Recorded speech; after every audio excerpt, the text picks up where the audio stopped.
Wherever focus goes, energy flows. If you focus on the negative things, you're going to be negative. At Apple, that we stay true to focus, laser focus. That's the way to go.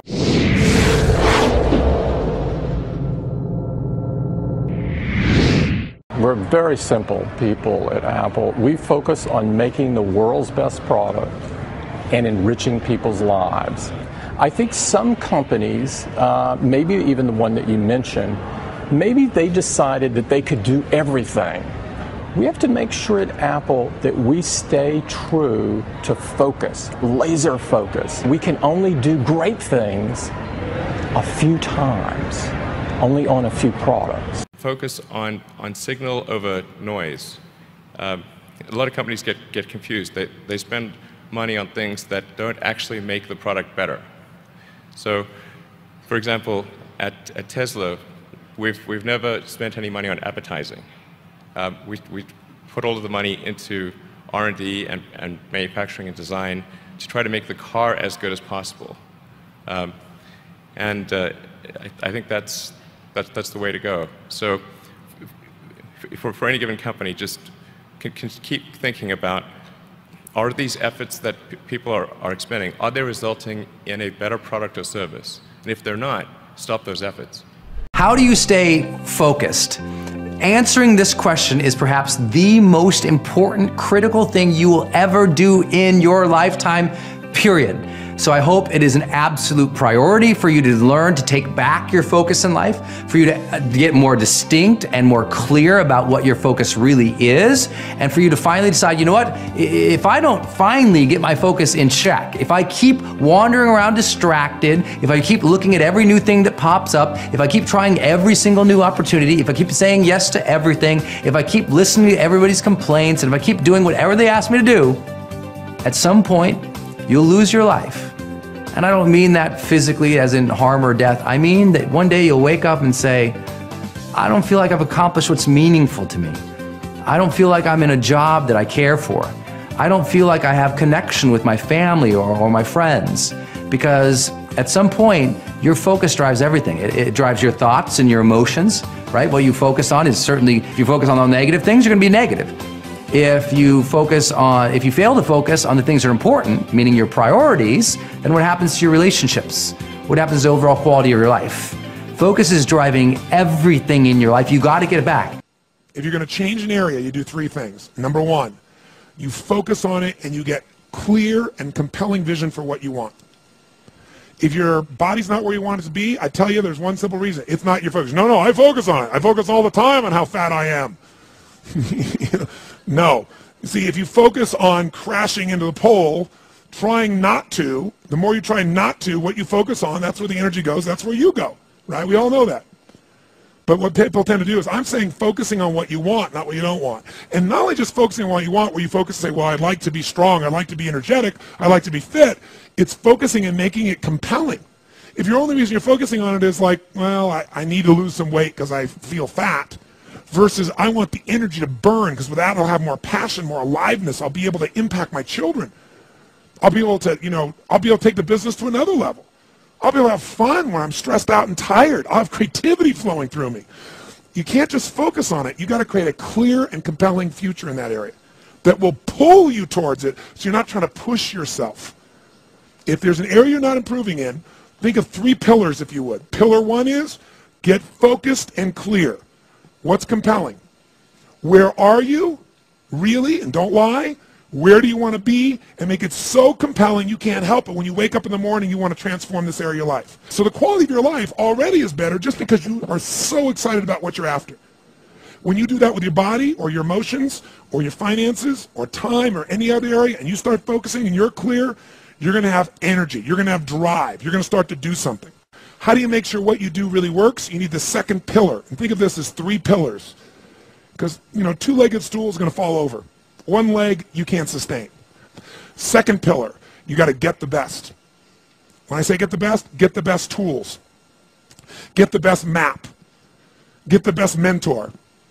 What I'm looking for is, it's wonderful that you're focused and clear and excited, but if you're running east looking for a sunset, you got a problem.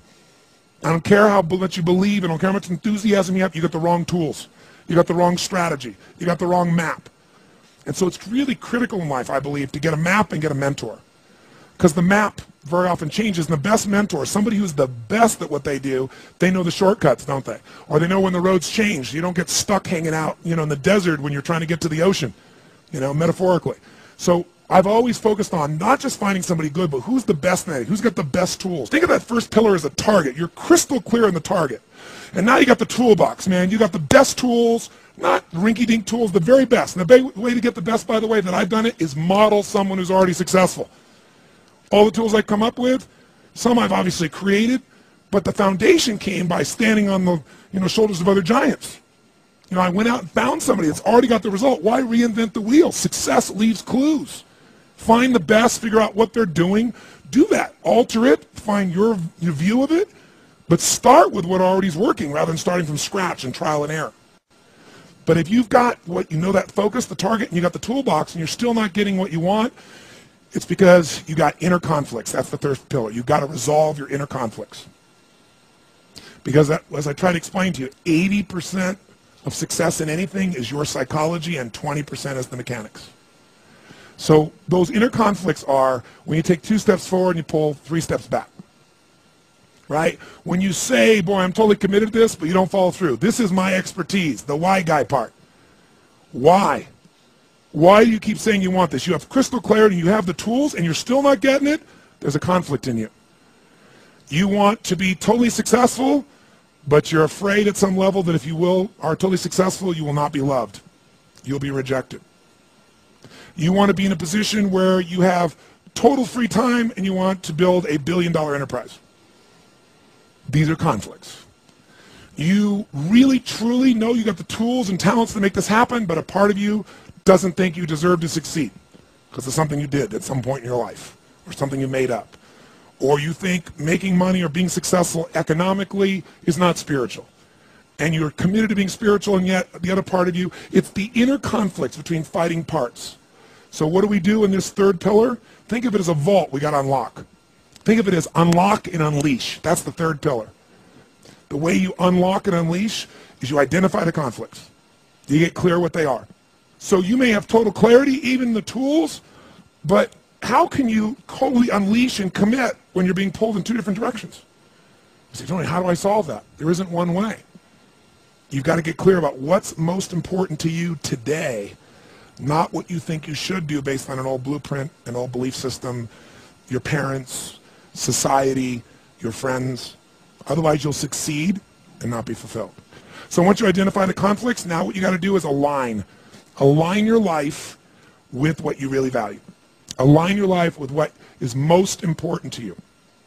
And then once you are in a position where you're aligned, guess what you'll do? Take action. You won't have to work at it. When everything's in alignment, there's nothing pulling you away, boom, you go for it. But when you say, I want a relationship, but at the same time, simultaneously, I want to be in a position where, I never have to, I only get what I want every moment, or I never have to commit to anything, then obviously you're never going to get there. That inner conflict must be resolved. Once you align and you take action, guess what's going to happen? You're going to achieve. And once you achieve, you succeed. When you succeed, I'll tell you what you got to add to it. Celebrate, right? And then contribute. Pay it forward, if you will, as corny as that sounds. Remember the movie? Pay it forward, don't pay it back. Take what you've got, what you've learned, and bring it to someone else.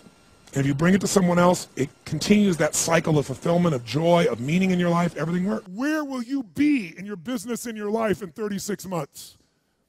Not because you hope, because you decide. Everyone in this room knows how to create. You're not a manager of your life, you're a creator of your life, or you wouldn't be in this room. How do you create your life? You get hungry for something, don't you? Who has done something in your life that once seemed difficult or impossible, and now it's part of your life? Who's got something in your life in this area? Say I. How did you do it? You created it 3 ways. Number 1, you decided there's something you wanted so bad that you unleashed all your desire. You became obsessed with it.